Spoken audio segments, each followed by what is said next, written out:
ऐसे व्यक्तित्व को सादर आमंत्रित करता हूं। देश के प्रधानमंत्री आदरणीय नरेंद्र मोदी जी को आमंत्रित करता हूं। आवे हम सबका मार्गदर्शन करें मित्रों, और खड़े होकर अपने स्थानों से तालियों के गड़गड़ाहट से जबरदस्त स्वागत करें मित्रों। मोदी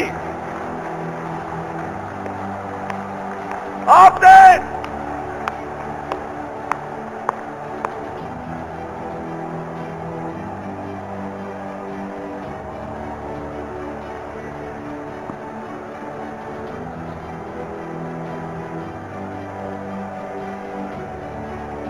भारत माता की,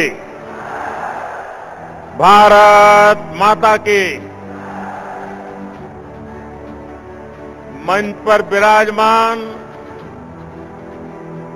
भारतीय जनता पार्टी के राष्ट्रीय अध्यक्ष श्रीमान अमित भाई शाह,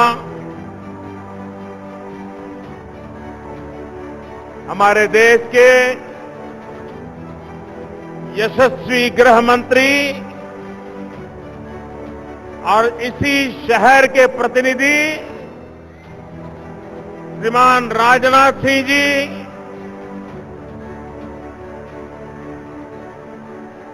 उत्तर प्रदेश भारतीय जनता पार्टी के युवा अध्यक्ष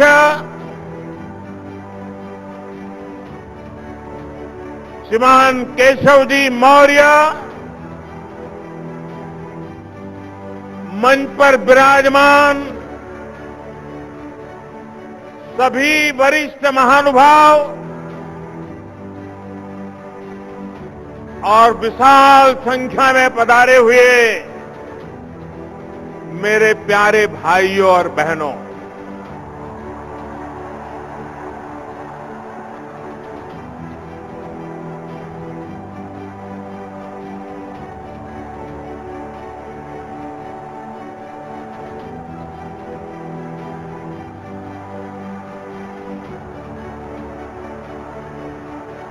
मैं कई वर्षों से राजनीति में हूं। भारतीय जनता पार्टी में राष्ट्रीय स्तर पर संगठन का कार्य करने का सौभाग्य मिला। मुख्यमंत्री के नाते कार्य करने का अवसर मिला। 2.5 साल से प्रधान सेवक के रूप में आपकी सेवा करने का अवसर मिला। सैकड़ों रैलियों में संबोधन करने के जाने का अवसर भी मिला।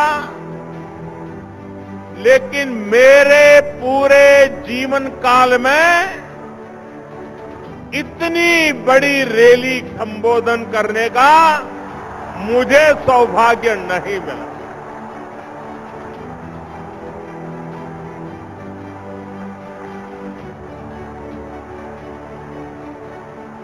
मैं स्वयं जब लोकसभा का चुनाव लड़ रहा था, तब भी हिंदुस्तान के किसी कोने में ऐसा विराट दृश्य देखने का सौभाग्य मुझे नहीं मिला।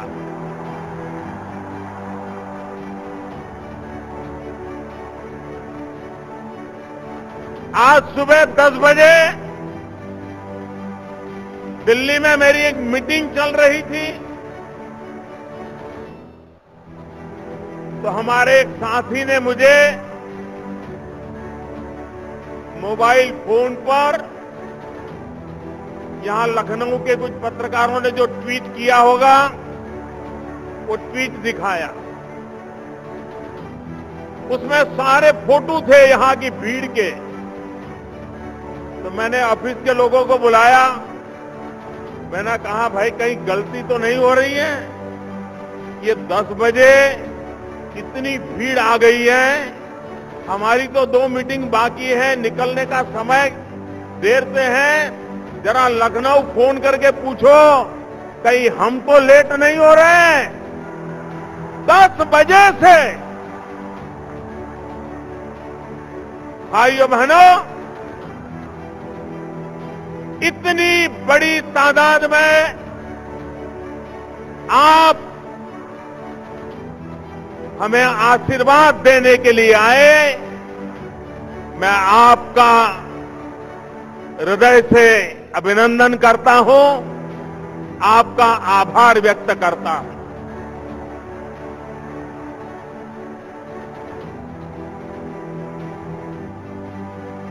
ये लखनऊ की धरती अटल बिहारी वाजपेयी जी की कर्मभूमि है।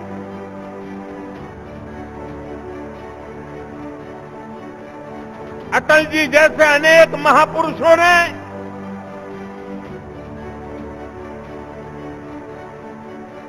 अपनी जवानी इस धरती पर खपाई, पसीना बहाया, रात दिन एक एक करके पूरे हिंदुस्तान में भारतीय जनता पार्टी का वटवृक्ष तैयार किया। अटल जी ने लखनऊ की भी भरपूर सेवा की। लखनऊ के प्रति उनका लगाव, लखनऊ के लिए कुछ करने का उनका अविरत प्रयास, जो आज भी लखनऊ में महसूस होता है। भाइयों बहनों, आज का ये दृश्य अटल जी जब टीवी पर देखते होंगे, उनके लिए सबसे बड़े संतोष की घटना होगी, ऐसा मैं विश्वास से कहता हूं।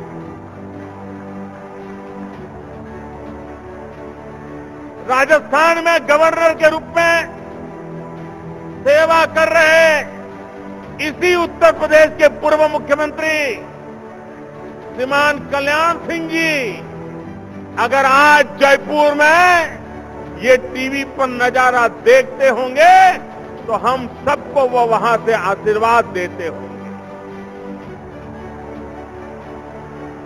भाइयों बहनों, आपने कमाल कर दिया, आज कमाल कर दिया।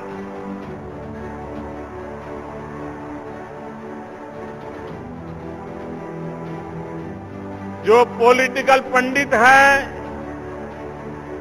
चुनाव के हिसाब किताब लगाते हैं, उत्तर प्रदेश का चुनाव इस दिशा में जाएगा, उसका हिसाब किताब जो लगा रहे हैं, ये रैली देखने के बाद अब किसी को मेहनत नहीं करनी पड़ेगी कि चुनाव में होने वाला क्या है।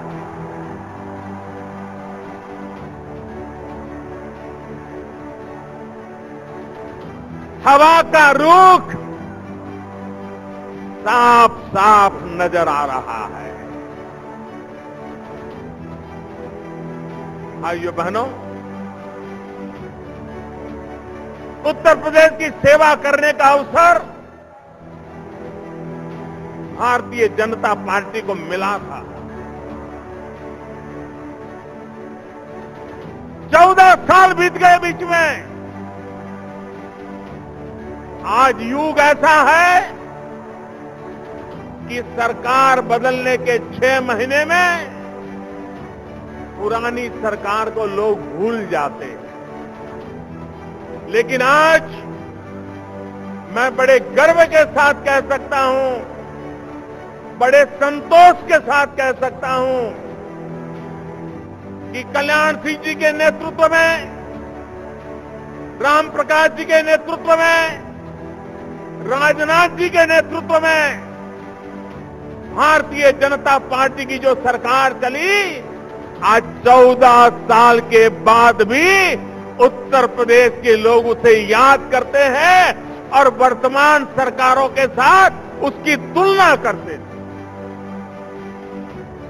भाइयों बहनों, कुछ लोग कहते हैं मैं भी 2-3 दिन पहले टीवी पर मेरी नजर गई और वो कह रहे थे बीजेपी का 14 साल का वनवास खत्म होगा। भाइयों बहनों, मुद्दा बीजेपी के वनवास का नहीं है। कितने साल हम रहे, कितने साल निकल गए, भारतीय जनता पार्टी इस तराजू से कभी राजनीति को नहीं तोलती और इसलिए मुद्दा बीजेपी के 14 साल के वनवास का नहीं है, मुद्दा 14 साल के लिए उत्तर प्रदेश में विकास का वनवास हो गया है, विकास का वनवास हो गया है। विकास आया नहीं भाइयों बहनों। 14 साल के बाद फिर एक बार उत्तर प्रदेश की धरती पर विकास का नया अवसर आने का ये नजारा मैं देख रहा हूं भाइयों बहनों। देश के प्रधानमंत्री के रूप में राजनीतिक दृष्टि से तो आपने मुझे उत्तर प्रदेश से एमपी बनाया। ये उत्तर प्रदेश से जी भर करके मेरी मदद की। उसके कारण 30 साल के बाद देश को पूर्ण बहुमत की सरकार मिली। लेकिन भाइयों बहनों, इसलिए उत्तर प्रदेश में बीजेपी की सरकार हो, इतना सीमित विचार मैं नहीं रखता हूं। मेरी सोच हिंदुस्तान के संदर्भ में है।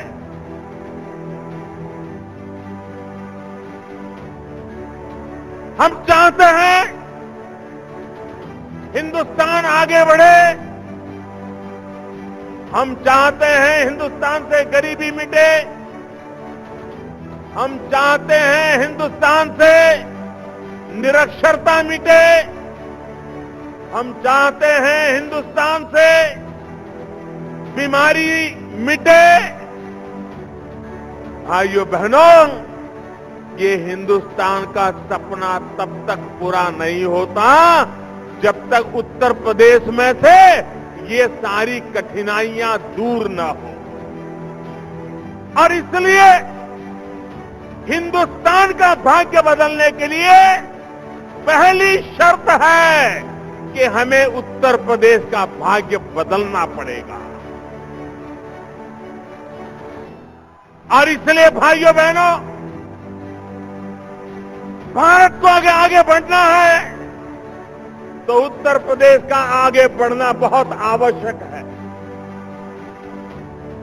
भाइयों बहनों, उत्तर प्रदेश के लोग राजनीतिक दृष्टि से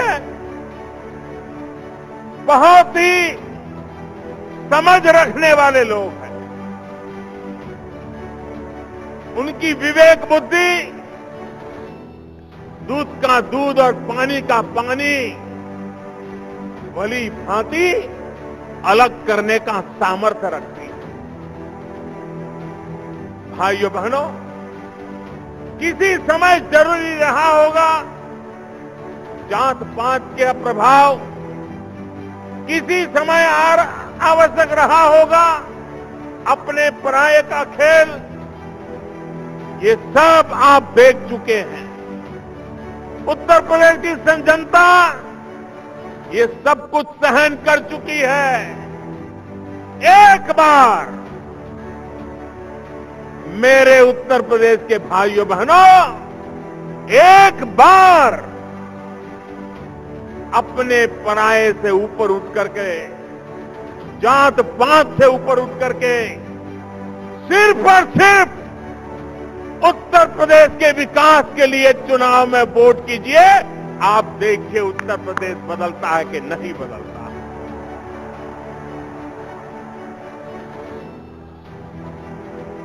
और इसलिए भाइयों बहनों, मैं उत्तर प्रदेश से एमपी हूं।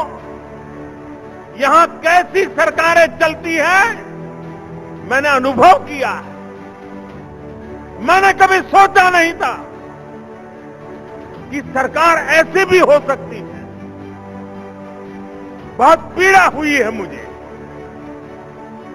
मेरे अपने बनारस क्षेत्र में कोई रोड बनवाना हो, रास्ता बनवाना हो, तो तराजू से तोला जाता था कि किस दल के व्यक्ति की तरफ से सुझाव आया है। उसके बाद तय होता था कि रास्ता बने या न बने। अरे राजनीति के आपके विरोध होंगे, राजनीति में आपकी शिकायत होगी,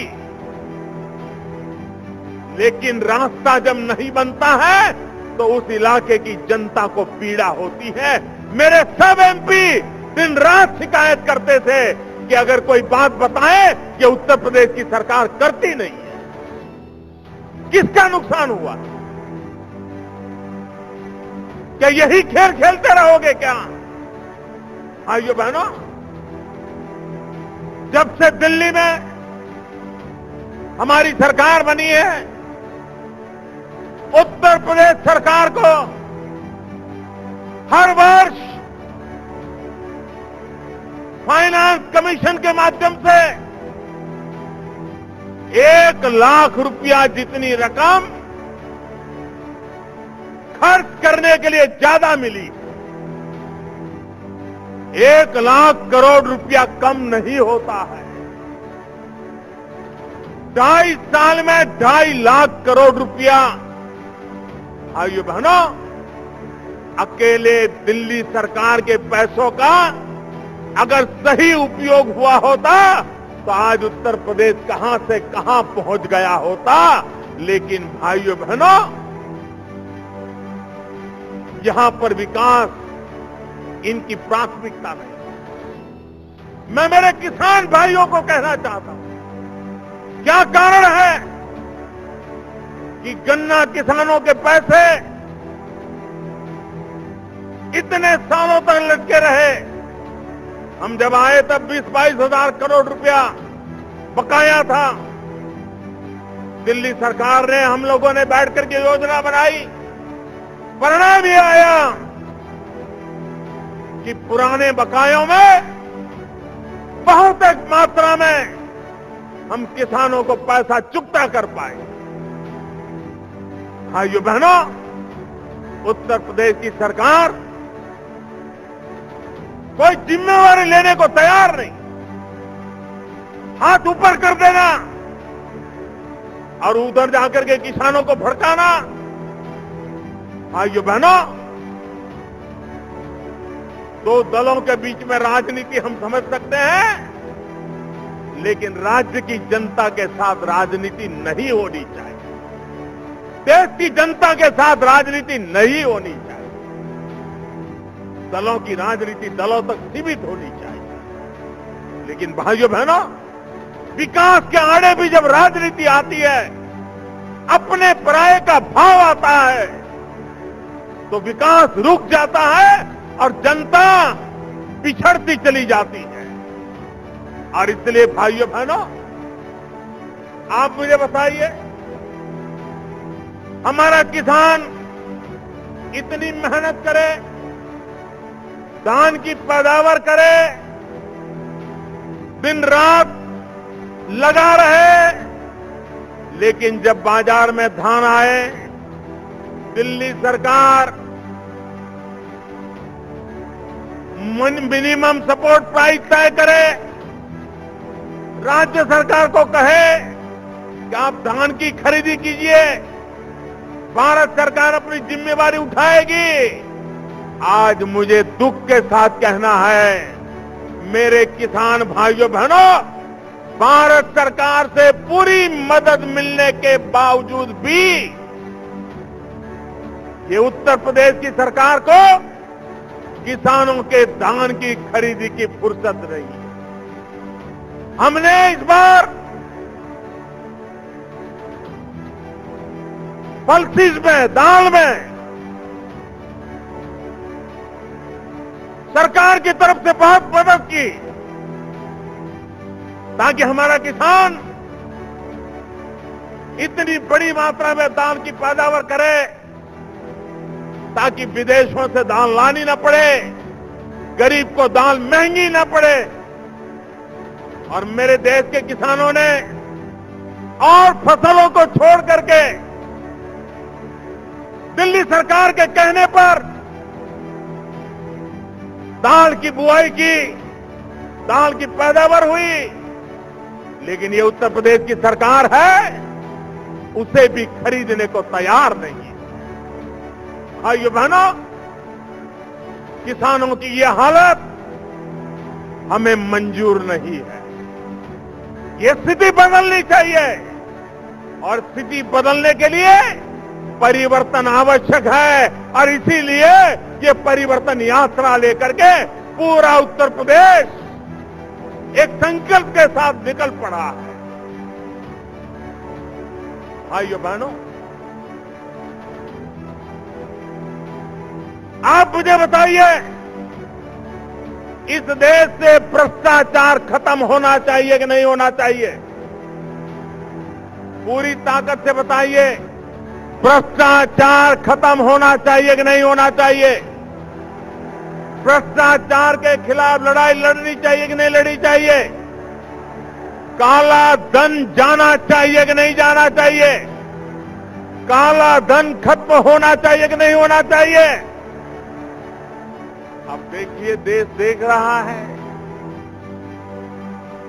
हम कहते हैं भ्रष्टाचार के खिलाफ लड़ाई लड़ने की बात, काले धन के खिलाफ लड़ाई लड़ने की बात, और आपने पिछले दिनों लगातार सुना होगा, देखा होगा, सारे इकट्ठे हो जाते हैं एक बात पर। आपने कभी सपा बसपा को एक साथ देखा है? अगर सूरज निकलता है, अगर सपा वाला बोलेगा कि सूरज निकला है, तो बसपा वाला बोलेगा नहीं, सूरज जल रहा है। इतना दोनों के बीच में झगड़ा है कि नहीं है? विरोध है कि नहीं है? इतने सालों के बाद एक मुद्दे पर दोनों इकट्ठे हो गए। दोनों इकट्ठे हो गए, दोनों मिलकर के कह रहे हैं कि मोदी को बदलो, मोदी को हटाओ। मोदी कह रहा है नोट बदलो, काला धन हटाओ।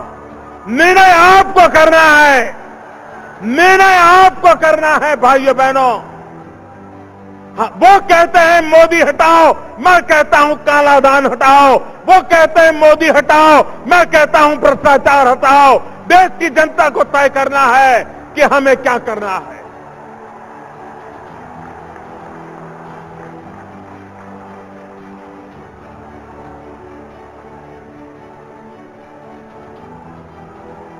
और विरोध कैसी कैसी बातों में। भाइयों बहनों, क्या राजनीति इतनी नीचे गई है?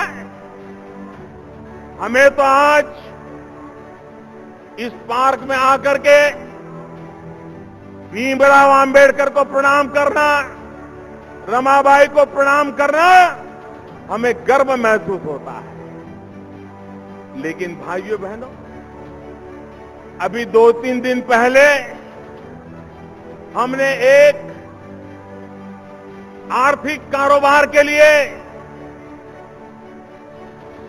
टेक्नोलॉजी के द्वारा रुपयों की लेन देन के लिए भीम नाम की एक मोबाइल ऐप लॉन्च की। भीम नाम इसलिए रखा क्योंकि हिंदुस्तान में बाबा साहब आंबेडकर ने आर्थिक चिंतन में महारत हासिल की हुई थी। आज जो रिजर्व बैंक चल रहा है, उसके प्रणेता कभी बाबा साहब आम्बेडकर रहे थे। रुपया क्या होता है, उस पर आज से करीब करीब 100 साल से भी ज्यादा समय पहले, 80 साल पहले बाबा साहब आम्बेडकर ने एक विस्तृत निबंध लिखा था।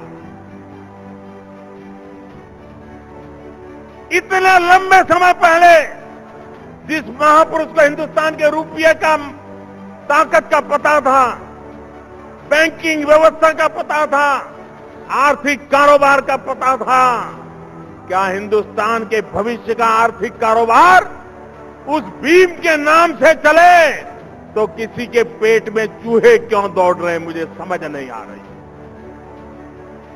मैं चाहूंगा हम गांव गांव घर घर जाकर के लोगों को समझाएं, जिसके भी हाथ में मोबाइल फोन हो भीम ऐप को डाउनलोड करे और भीम को याद करते हुए हर घर में भीम का स्मरण हो। ये करके दिखाएं हम। भीमराव आम्बेडकर को इससे बड़ी कोई श्रद्धांजलि नहीं हो सकती। भाइयों बहनों, एक तरफ उत्तर प्रदेश की जनता परिवर्तन के लिए कृत संकल्प है, फैसला कर चुकी है और परिवर्तन निश्चित है।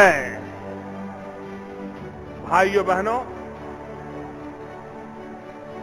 कुछ दल ऐसे हैं जिनका उत्तर प्रदेश में अता पता ही नहीं है।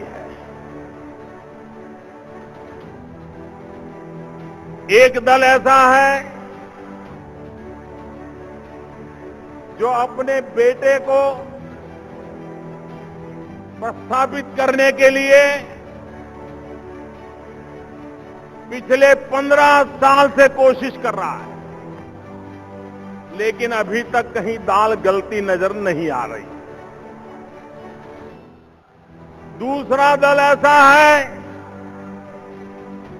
वो इस चिंता में है कि पैसे कहां रखे, वो पैसे बचाने में लगे हैं, दूर दूर की बैंक खोज रहे हैं, जिन बैंकों में पैसे जमा करके निकल जाए, बच जाए। तो एक दल पूरी तरह पैसों को बचाने में लगा हुआ है और तीसरा दल है जो पूरी ताकत परिवार का क्या होगा उसमें लगे हुए हैं। अब उत्तर प्रदेश की जनता को तय करना है कि पैसों के लिए, पैसों को बचाने के लिए पूरी पार्टी जहां लगी हुई है, वो उत्तर प्रदेश को बचा पाएंगे क्या? जो पूरी पार्टी परिवार के उसमें लपट गई है, क्या वो उत्तर प्रदेश को बचा पाएंगे क्या? भाइयों बहनों, आज एक तरफ पैसे बचाने वाली पार्टी, एक तरफ परिवार में उलझी पार्टी, एकमात्र पार्टी भारतीय जनता पार्टी है जो उत्तर प्रदेश को बचाने के लिए आई है। किसी को पैसे बचाने हैं, किसी को परिवार कब्जे करना है, हम ही हैं जिन्हें सिर्फ और सिर्फ उत्तर प्रदेश बचाना है। और इसलिए मैं उत्तर प्रदेश वासियों को कहने आया हूं कि परिवर्तन और आधा अधूरा मत करना। भारी बहुमत से आप भारतीय जनता पार्टी को विजयी बनाइए। आप मुझे बताइए भाइयों, आज देश में सरकार खुद निर्णय कर पाती है कि नहीं कर पाती है? आज इस देश का ऐसा प्रधानमंत्री है, 30 साल के बाद देश को ऐसी सरकार मिली है जिसका हाईकमान सिर्फ और सिर्फ हिंदुस्तान के 125 करोड़ नागरिक है, दूसरा उसका कोई हाईकमान नहीं। किसी के घर जाकर के उसको सर झुकाना नहीं पड़ रहा है। 125 करोड़ देशवासी यही उसके मालिक है, वही उससे जवाब मांग सकते हैं। पहली बार देश को 30 साल के बाद ऐसी सरकार मिली और उसका कारण आपने पूर्ण बहुमत से सरकार बनाई। उत्तर प्रदेश में भी आधा अधूरा कुछ मत करना, भारी बहुमत के साथ उत्तर प्रदेश में सरकार बनाना, ताकि उत्तर प्रदेश के भाग्य को बदलने के लिए कोई रुकावट ना आए। दिल्ली की ताकत पूरी तरह आपके साथ आए, उत्तर प्रदेश की ताकत जुड़ जाए, देखते ही देखते उत्तर प्रदेश बदल जाए। और इसलिए भाइयों बहनों, मैं आपसे आग्रह करने आया, आप मुझे बताइए, उत्तर प्रदेश में सज्जन नागरिक, ईमानदार नागरिक, सिर्फ अपनी छोटे से परिवार को अच्छे ढंग से गुजारा करने वाला नागरिक, अगर दिन रात उसको गुंडागर्दी का सामना करना पड़े, जमीन हड़प करने वालों का सामना करना पड़े, अपनी मोटरसाइकिल को उठा ले, बोल न पाए, अपनी बेटियों को शाम के समय घर लौटाने के लिए मां बाप को चिंता करनी पड़े, क्या ये उत्तर प्रदेश हमें मंजूर है? क्या ये गुंडागिर्दी खत्म होनी चाहिए कि नहीं होनी चाहिए? ये जमीनों को लूटने वाले जाने चाहिए कि नहीं जाने चाहिए? सामान्य मांगनी को उसको सुख चैन के जीने का हक मिलना चाहिए कि नहीं मिलना चाहिए? कानून व्यवस्था बनी रहनी चाहिए कि नहीं बनी रहनी चाहिए? भाइयों बहनों, भारतीय जनता पार्टी ने उत्तर प्रदेश की धरती पर जब सरकारें थी, ये करके दिखाया है। और मैं आपको भरोसा देता हूं, हमें अवसर दीजिए, हम इस गुंडागिर्दी को खत्म करके रहेंगे। आपको सुख चैन की जिंदगी जीने का हम वादा करते हैं।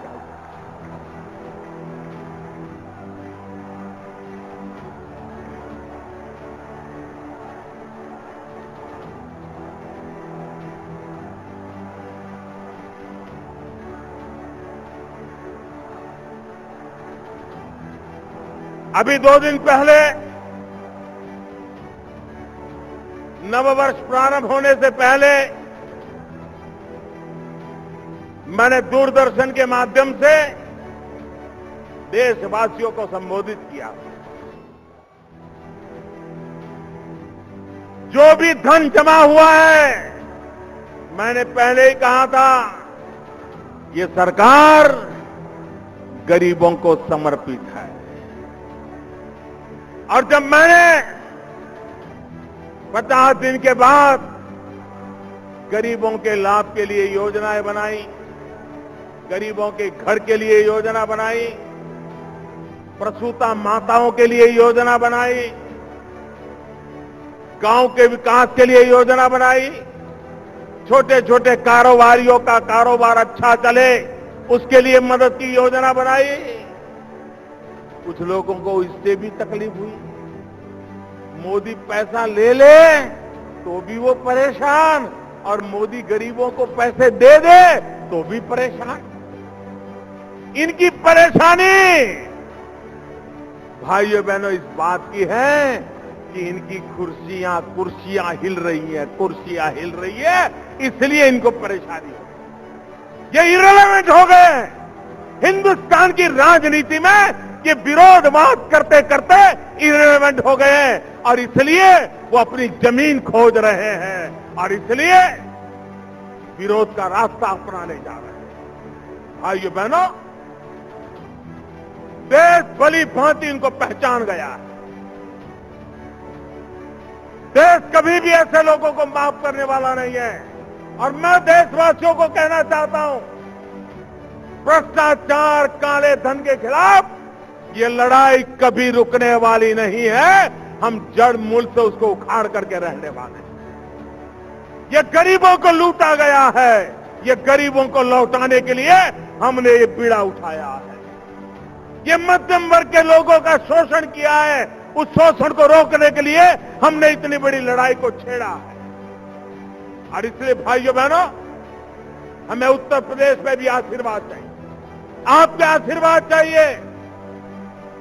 और आपके आशीर्वाद 2017 का ये नया वर्ष,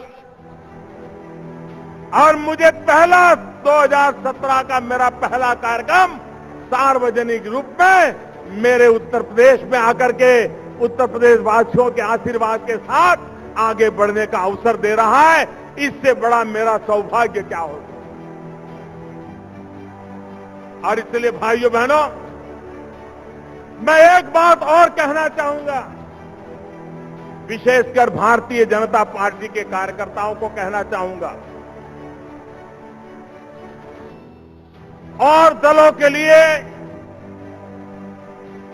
ये चुनाव होगा और दलों के लिए सत्ता हथियाने का प्रयास होगा और दलों के लिए कौन एमएलए बने, कौन मंत्री बने, कौन मुख्यमंत्री बने, इसका खेल होगा। भारतीय जनता पार्टी के लिए ये चुनाव सिर्फ हार जीत का मसला नहीं है। भारतीय जनता पार्टी के लिए 2017 का उत्तर प्रदेश का चुनाव एक जिम्मेवारी का काम है, जिम्मेवारी का काम। हमारे ऊपर जिम्मेवारी आने वाली है। हमें अपने आप को उस जिम्मेवारी निभाने के लिए योग्य बना करके आगे बढ़ना है। और इसलिए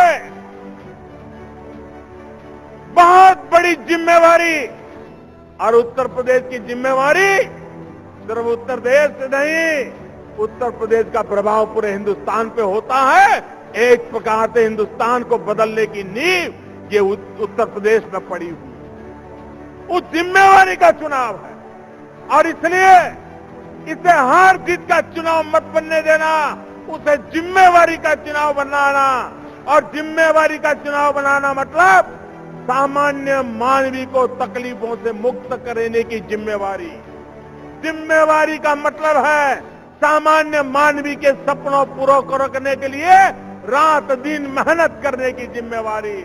जिम्मेवारी का मतलब है भ्रष्टाचार, काले धन से मुक्त उत्तर प्रदेश को सरकार देना। जिम्मेवारी का मतलब है सबके साथ समान व्यवहार, सबका साथ सबका विकास, इस मंत्र को कभी छोड़ना नहीं। हर किसी का भला हो, जो हमारे साथ होंगे उनका भी भला हो, जो हमारे साथ नहीं होंगे उनका भी भला हो, जो हमारे सामने होंगे उनका भी भला हो। सबका साथ सबका विकास, इसी मंत्र को हमने जिम्मेवारी के साथ निभाना है। और इसलिए ये चुनाव भारतीय जनता पार्टी के लिए जिम्मेवारी का चुनाव है, भारतीय जनता पार्टी के लिए दायित्व का चुनाव है, भारतीय जनता पार्टी के लिए कुछ कर दिखाने का चुनाव है, भारतीय जनता पार्टी के लिए परिवर्तन सच्चे अर्थ में लाने का चुनाव है। आप उसे पूर्ण करोगे, इसी विश्वास के साथ दोनों मुट्ठी बंद करके पूरी ताकत से मेरे साथ बोलिए, भारत माता की,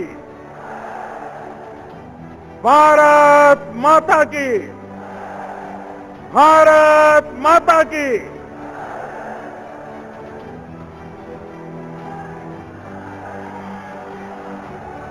तालियों की जोरदार नारा के साथ मित्रों,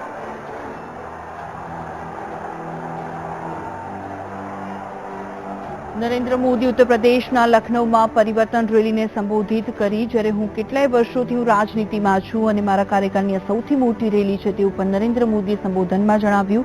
મને સૌથી મોટી રેલીને સંબોધન કરવાનો જે મોકો મળ્યો છે તે મારા માટે સૌભાગ્યની વાત છે. સાથે સાથે સપા સરકાર પર પણ નરેન્દ્ર મોદીએ પ્રહાર કર્યા છે. નામ લીધા વગર કોંગ્રેસ, સપા અને બસપા પર નરેન્દ્ર મોદી દ્વારા પ્રહાર કરવામાં આવ્યા. એક પક્ષ 15 વર્ષથી પોતાના દીકરાને જે રીતે સંબોધન કરવામાં આવ્યું નરેન્દ્ર મોદી દ્વારા, એક પક્ષ પોતાના પરિવારને બચાવવાની ચિંતામાં છે. નરેન્દ્ર મોદી દ્વારા સંબોધન કરવામાં આવ્યું છે. યુપી સરકાર ખેડૂતોને ગેરમાર્ગે દોરે છે અને મોદી આંબેડકરને પણ યાદ કર્યા. મહત્વપૂર્ણ બાબત જે રીતે કહી શકાય કે નરેન્દ્ર મોદી દ્વારા ઉત્તર પ્રદેશના લખનૌમાં પરિવર્તન રેલીને સંબોધિત કરવામાં આવી અને જણાવ્યું કે હું કેટલા વર્ષોથી હું રાજનીતિમાં છું અને આજે કહી શકાય કે તેમના કાર્યકાળની સૌથી મોટી રેલી હતી અને આ રેલીમાં નરેન્દ્ર મોદી દ્વારા સંબોધન કરવામાં આવ્યું અને સંબોધન દરમિયાન નરેન્દ્ર મોદી દ્વારા યુપી સરકાર પર પણ પ્રહાર કરવામાં આવ્યા અને સાથે સાથે સપા સરકાર પર નરેન્દ્ર મોદીએ પ્રહાર કર્યા અને યુપી સરકાર ખેડૂતોને ગેરમાર્ગે દોરે છે તે ઉપર નરેન્દ્ર મોદી દ્વારા કહેવામાં આવ્યું છે. નામ લીધા વગર કોંગ્રેસ, સપા અને બસપા પર પ્રહાર કર્યા છે નરેન્દ્ર મોદીએ.